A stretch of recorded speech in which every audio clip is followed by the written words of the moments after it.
Vote चोर, vote चोर,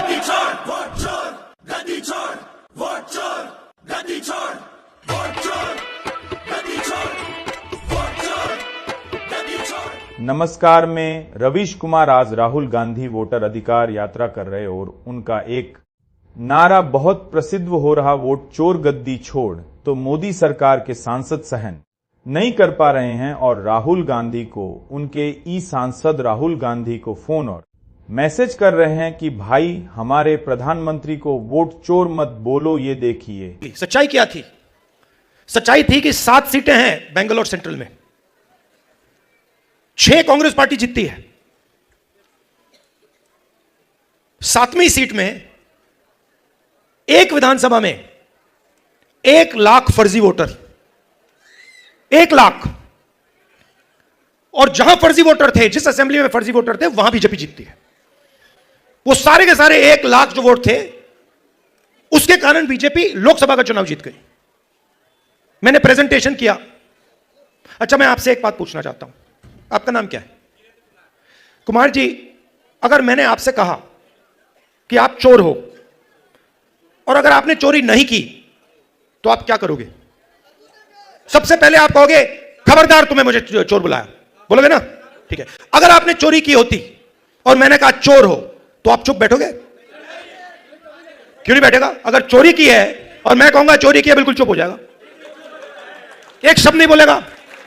अगर मैं आरोप लगा रहा हूं प्रधानमंत्री पे हर रोज कि तुम वोट चोर हो, प्रधानमंत्री चुप क्यों है? प्रधानमंत्री एक शब्द क्यों नहीं बोल रहा? क्योंकि प्रधानमंत्री वोट चोर है और वो जानता है कि हमने उसको पकड़ लिया है।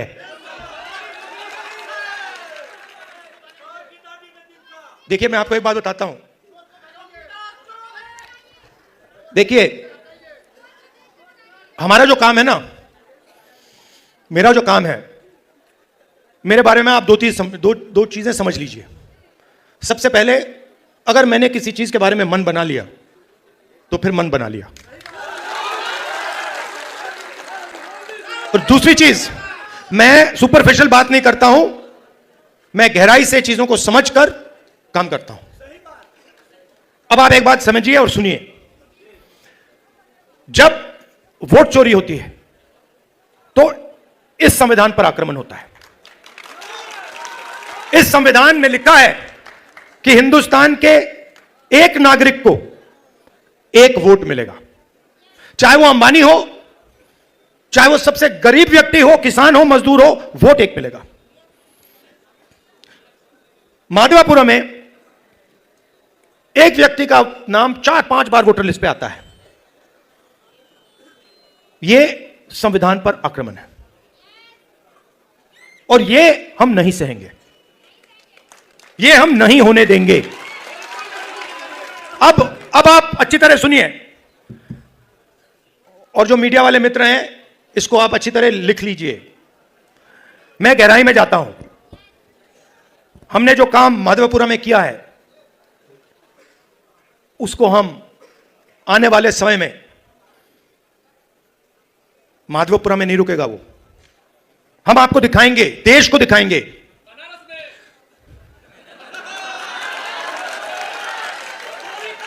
मोदी जी, मैं आपको बता रहा हूं, मोदी जी डरे हुए हैं, क्योंकि मोदी जी को बात समझ आ गई है कि अब चोरी पकड़ी गई है और अब वो भाग नहीं सकते हैं। हम आपको दिखाएंगे कि सिर्फ माधवपुरा में चोरी नहीं हुई है, लोकसभा में चोरी हुई है, हरियाणा में चोरी हुई है, महाराष्ट्र में चोरी हुई है, मध्य प्रदेश में चोरी हुई है, और अब ये बिहार में चोरी करने की कोशिश कर रहे हैं। और बिहार की जनता ने इनको हिला के रख दिया है, हिला के रख दिया है।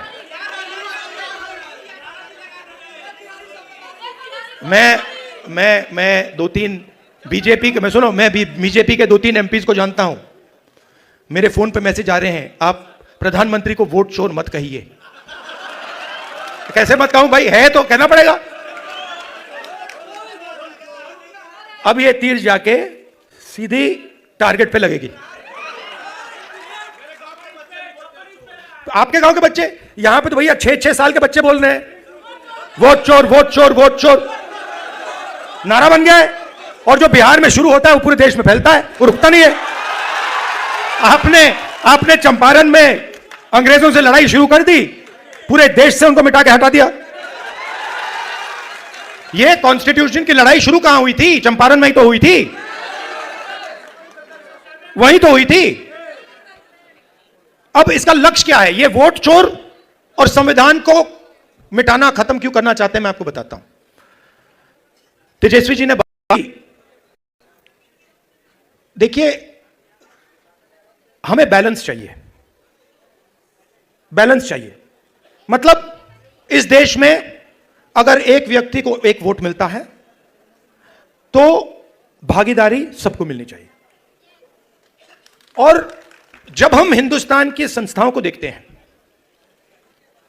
और इस बात को पहले मैं इतनी गहराई से नहीं समझता था जितनी आज मैं समझता हूं, जब हम हिंदुस्तान के इंस्टीट्यूशंस को, संस्थाओं को देखते हैं, और कोई भी इंस्टीट्यूशन चुन लो, कॉर्पोरेट इंडिया देख लो, ब्यूरोक्रेसी देख लो, जुडिशरी देख लो, मीडिया देख लो, बॉलीवुड देख लो, जहां भी आप देखोगे वहां पर आपको दलित, अति पिछड़ा, पिछड़ा, आदिवासी और माइनॉरिटी वर्ग नहीं मिलेगा। आप लिस्ट निकालो, अंबानी अदानी की बात होती है हर कंस्ट्रक्शन प्रोजेक्ट में, हर इंडस्ट्री में, एयरपोर्ट, जमीन, solar power, wind power, petrol, diesel, सब में इनके नाम सुनाई देते हैं। 500 हिंदुस्तान की सबसे बड़ी कंपनियां हैं। मैं आपसे आज पूछना चाहता हूं, इन 500 में दलित, आदिवासी, पिछड़ा, अति पिछड़ा वर्ग के कितने मालिक हैं? मतलब हिंदुस्तान की पूरी इकोनॉमी में 90% तो है ही नहीं, 90% है ही नहीं। आप जाते हो प्राइवेट अस्पताल में, जाते हो, सरकार का काम आपके स्वास्थ्य और शिक्षा का देखभाल करने का होता है। ये बिजनेसमैन का काम नहीं होता है, ये सरकार का काम होता है कि अगर कोई गरीब व्यक्ति बीमार हो जाए, सरकार की जिम्मेदारी होती है कि हमारा नागरिक है, हमारे देश का नागरिक है, इसकी रक्षा, इसकी प्रोटेक्शन, इसके स्वास्थ्य की प्रोटेक्शन हमें करनी है ना। कॉन्स्टिट्यूशन में यह नहीं लिखा है कि अगर हिंदुस्तान का कोई गरीब व्यक्ति बीमार हो जाए तो उसे मतलब 6, 10, 15 लाख रुपए का बिल दे दो। लिखा है कहीं? नहीं लिखा है। प्राइवेट स्कूल अस्पताल बंद हो, एक समान शिक्षा नहीं, वो देखिए, मगर मैं उससे पहले एक सवाल पूछ रहा हूं। प्राइवेट अस्पतालों की लिस्ट निकालिए। ये बड़े बड़े अस्पताल हैं जहां आप लोग जाते हो, जहां आपके जेब से लाखों रुपए निकलता है, इनके मालिकों की लिस्ट निकालिए और मुझे वहां दिखा दीजिए दलित कौन है, आदिवासी कौन है, पिछड़ा कौन है, अति पिछड़ा कौन है, माइनॉरिटी का नाम, वहां नाम दिखा दो। अच्छा ठीक है, आप कहोगे नहीं भैया हमें स्वास्थ्य के कुछ लेना देना नहीं, तो फिर मैं कहूंगा ठीक है भैया, शिक्षा के देख लेते हैं, इंजीनियरिंग कॉलेजेस देख लेते हैं, यूनिवर्सिटीज देख लेते हैं, प्राइवेट यूनिवर्सिटीज, कॉलेजेस जहां आपको लाखों रुपए देने पड़ते हैं अपनी जेब से अपने बच्चों को पढ़ाने के लिए, खेत बेच के। फिर मुझे बताओ उनके मालिकों की लिस्ट में बता दो कौन सा है, मतलब अति पिछड़ा कौन है वहां पे बैठा हुआ। तो आप 90% हो। अब ठीक है, अगर आप सब मिलाकर 2% होते तो मैं कहता ठीक है भैया आप 2% हो, बात वहां खत्म हो जाए। मगर आप तो मेजोरिटी में 90% हो। आप 90% की भागीदारी हिंदुस्तान में है ही नहीं। कर्नाटक, तेलंगाना में हमने जाति जनगणना किया, आप हैरान हो जाओगे, सारे के सारे जो गवर्नमेंट के कॉन्ट्रैक्ट हैं, छोटे से लेकर बड़े, उनमें कोई अति पिछड़ा नहीं है, कोई दलित नहीं, कोई आदिवासी नहीं, कोई पिछड़ा वर्ग नहीं। आप राजनीति कैसे करोगे? मतलब पूरी की पूरी फंडिंग आपके हाथ में नहीं है, कॉर्पोरेट इंडिया नहीं है, अस्पताल नहीं है। अच्छा ठीक है, आपको यह सब नहीं चाहिए, मीडिया देख लो, मुझे नाम बताओ। मैं देखिए, मैं बड़े प्यार से बोल रहा हूं, मैं बड़े प्यार से बोल रहा हूं, भागीदारी तो होनी चाहिए। ये ओपिनियन बनाते हैं, ये लोग ओपिनियन बनाते हैं। नहीं, वो आपने बोला सबसे खराब आज तक है, मगर मुझे ये बताओ, एंकर्स में से मालिकों में से मुझे अति पिछड़ा नाम बता दो, मुझे दलित नाम बता दो, छोड़ो अति पिछड़ा, छोड़ो दलित बता दो, पिछड़ा बता दो। नहीं है तो कॉर्पोरेट इंडिया उधर नहीं हो आप, मीडिया में नहीं हो। अच्छा, बॉलीवुड की बात करते हैं, वहां पे नाम बता दो, एक वहां बता दो। है ही नहीं, बहुत कम, क्या है ही नहीं। तो इसीलिए मेरी सोच है कि दो चीज से शुरुआत होगी। सबसे पहली चीज नेशनल लेवल पर जाति जनगणना, जिससे सबको पता लग जाएगा कि भैया हमारी इतनी भागीदारी है इस देश में।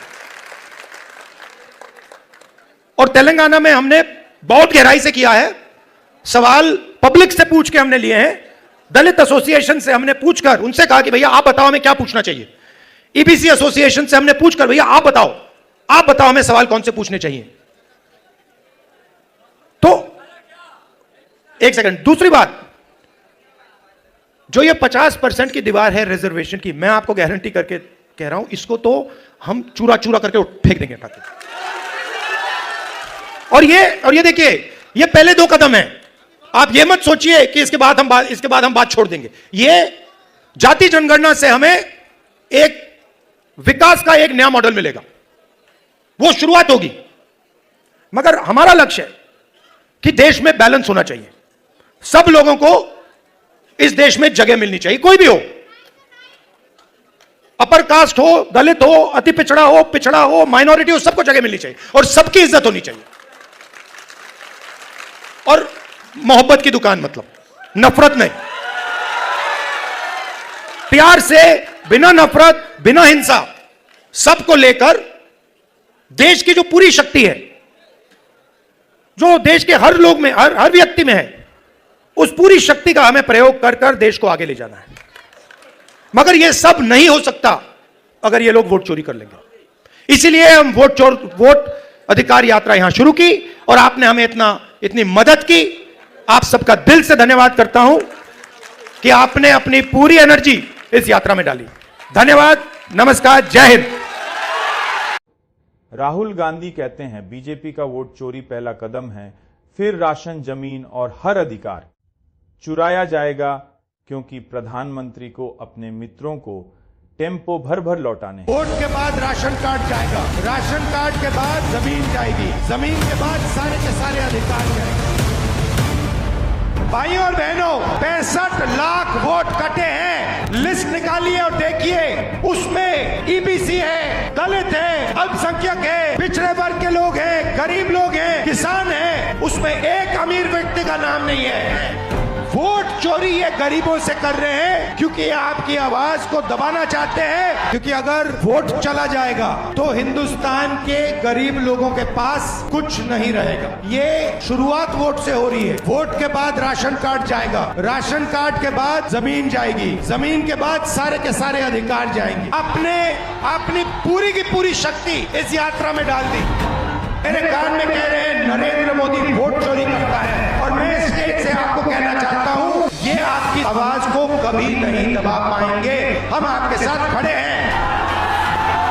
नरेंद्र मोदी वोट चोरी करता है, वोट चोर, गद्दी चोर, वोट